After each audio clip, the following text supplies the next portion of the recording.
Bismillahirrahmanirrahim.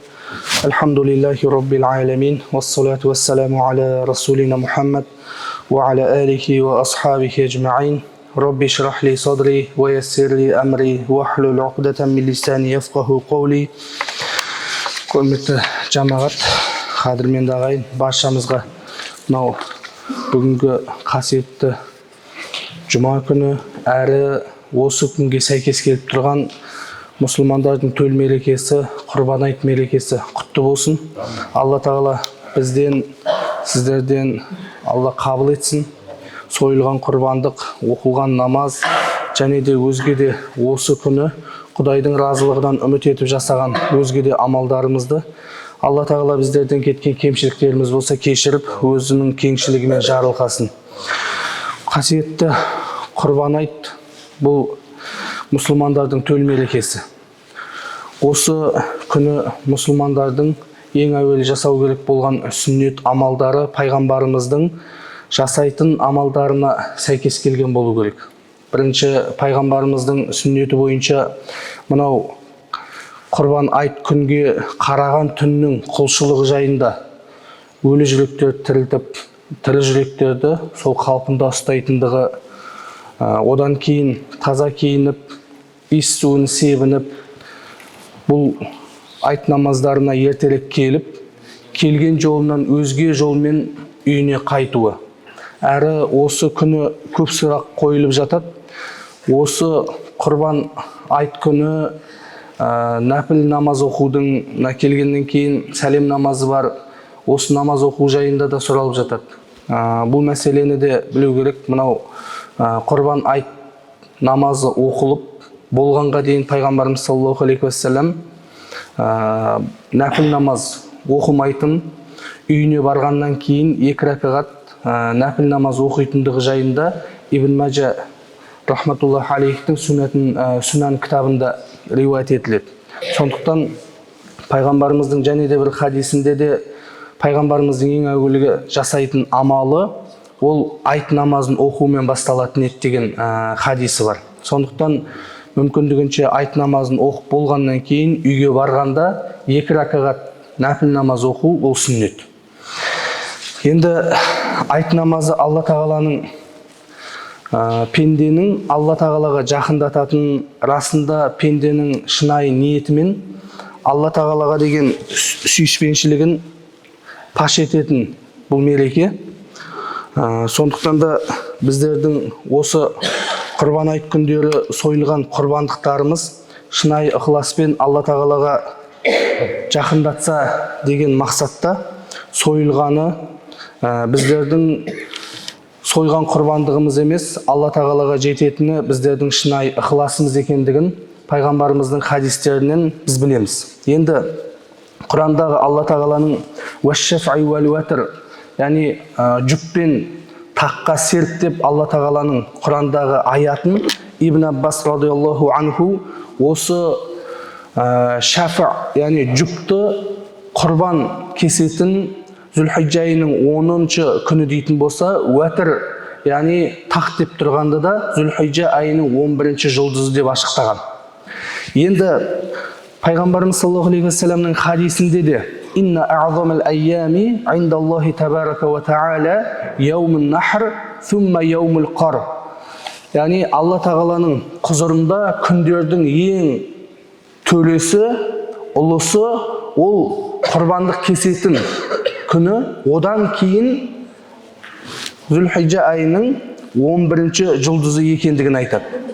Міне, сондықтан да бұл қасиетті әрі мұсылмандар үшін ұлы болған күн. Енді пайғамбарымыз саллаллаху алейхи уассаламнан осы құрбан айт күні ең бір орындалатын амал құрбандық малын сою. Пайғамбарымыздан саллаллаху алейхи уассаламнан сахабалар: «Я Расулалла, құрбандық дегеніміз не?» деп сұрайды. Сол уақытта пайғамбарымыз саллаллаху алейхи уассалам аталарың Ибрахимнің сүннеті деп жауап берген. Бұл Ибрахим алейхиссаламнан келетқан сүннет екендігін мұсылман үмметіне де бұл дәстүр болып қалыптасқан шариғаттың бір негізі екендігін. Одан кейін барып бұның алатын сауабымыз қандай деген кезінде де пайғамбарымыз саллаллаху алейхи уассалам сойылған құрбандықтың әрбір қылшығы үшін сендер сауап аласыңдар деп жауап береді. Яғни мынау құрбан айт күні пайғамбарымыз саллаллаху алейхи уассаламның хадисінде білдірілгендей пенденің Алла тағалаға жақындататын амалдарының ішіндегі ең жоғары тұратыны да пенденің сойылған құрбандығы. Міне осы құрбандық арқылы пенденің Алла тағалаға жақындығы арта түседі. Өйткені мынау құрбан сөзінің мағынасының өзі сол. Жақындық, жақындау, бір нәрсеге жақын болу мағынасында. Пенде құрбандығын сою арқылы шынайы өзінің ықыласын, ниетін Алла тағалаға деген сүйіспеншілігін көрсетеді.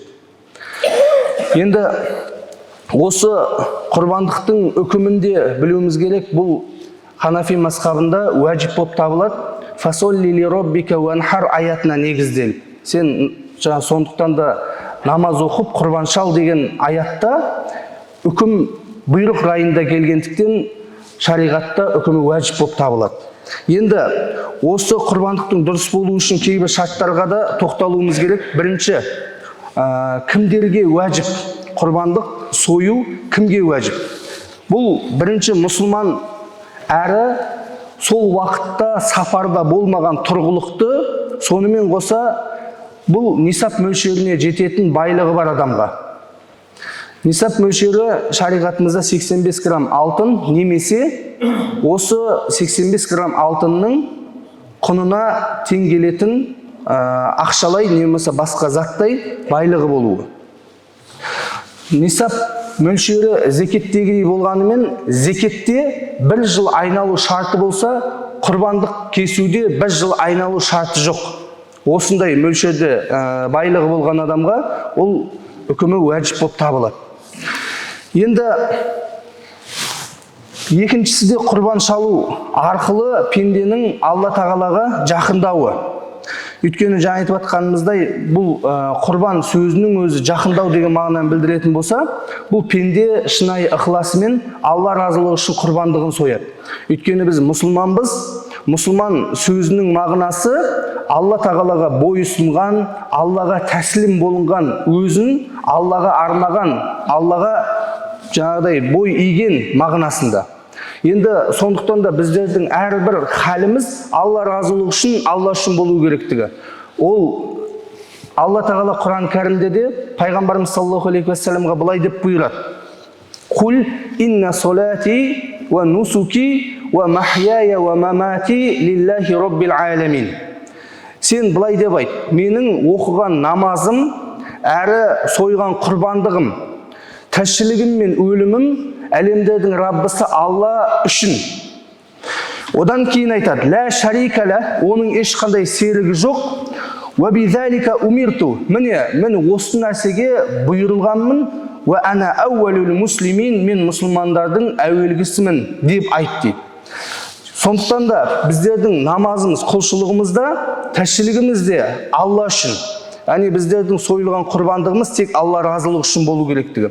Сонымен қоса біздердің мәшһүр хадис, ылғида келген сайын айтамыз.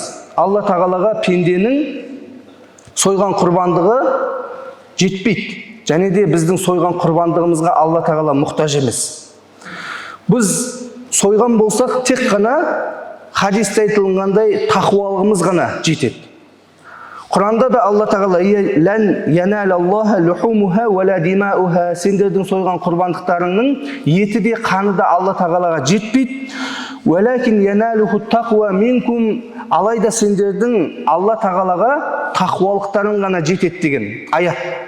Өйткені біздер сойған кезімізде осы Алла разылығы үшін сойып, бұл нәрсенің ешқандай етінің басқасының Алла тағалаға керек болатын болса дым қажеттілігі жоқ. Біздер өзіміз үшін соямыз. Бұл нәрсе ертең қияметте сыратта да өзімізге көлік болатындығын білуіміз керек.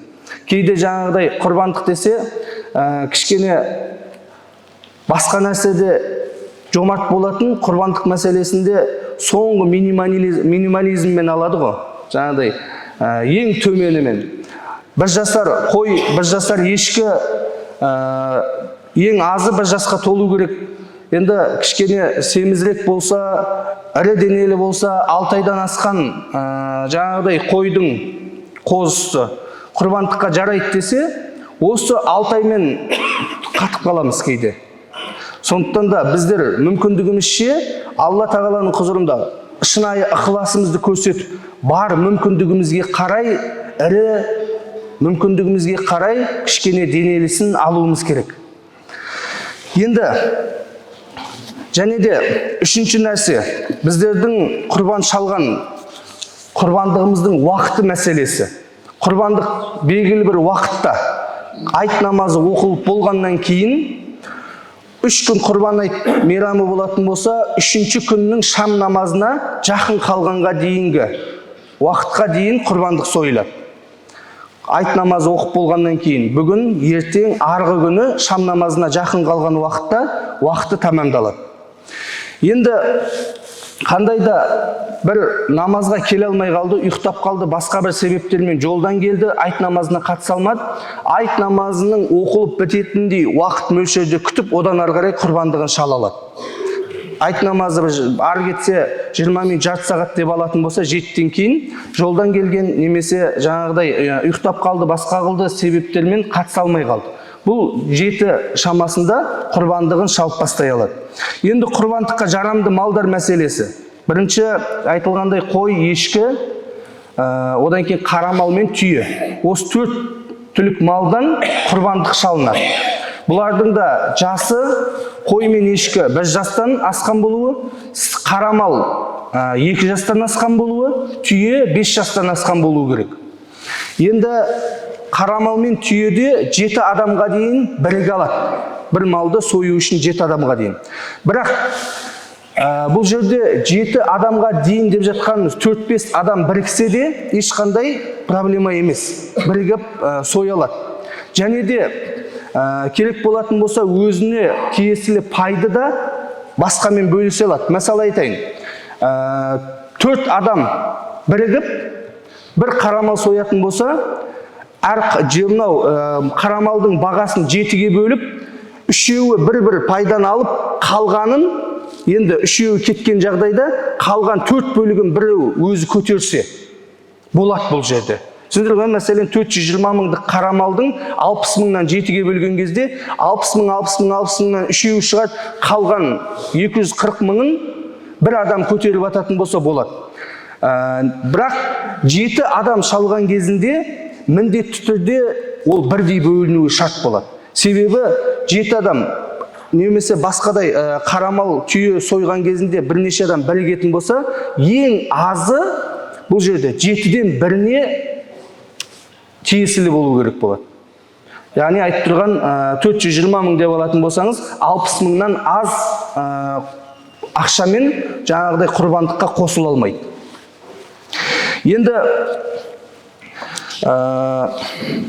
5-ші мәселе құрбандықтың шалыну көрінісі дейді.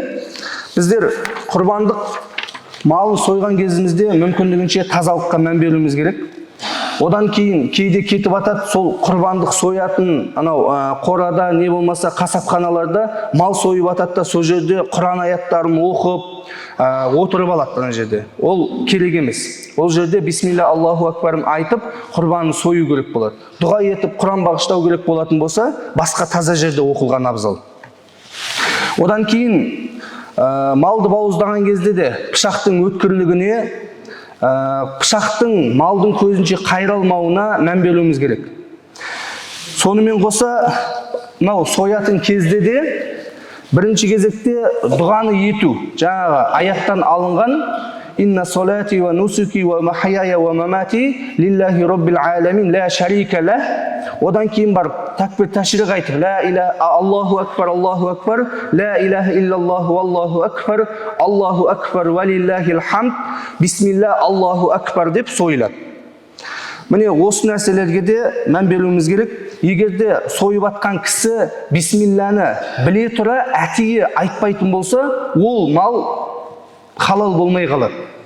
Өйткені бисмиллямен сойылу керек, оны біле тұра әтей қасықтықпен не болмаса басқалай бисмиллясы соятын болса, біле тұра ұмытып кету бөлек.